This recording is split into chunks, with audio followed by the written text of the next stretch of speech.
ఇలా తాంబూలం బ్యాగ్స్ డిఫరెంట్గా 3 సైజెస్ ఉన్నాయి. మీ బట్టి మీకు ఎలా కావాలో అలా చేసిస్తాము. ఇలా పొట్లి బాక్స్, ఇలా ట్రేస్ ఉంటాయండి. ఇలా ట్రేస్,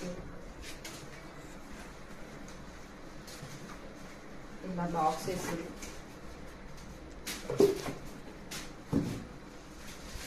ఇది వచ్చి తాంబూలం బ్యాగ్.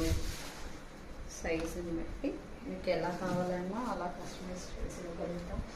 కలర్ కాంబినేషన్స్ 5-6 కలర్స్ ఉన్నాయి. ఇలా మీ అకేషన్ బట్టి ఇలా మోటివ్ చేసి ఇలా బాక్స్ పైన ఇలా స్టిచ్ చేస్తాము.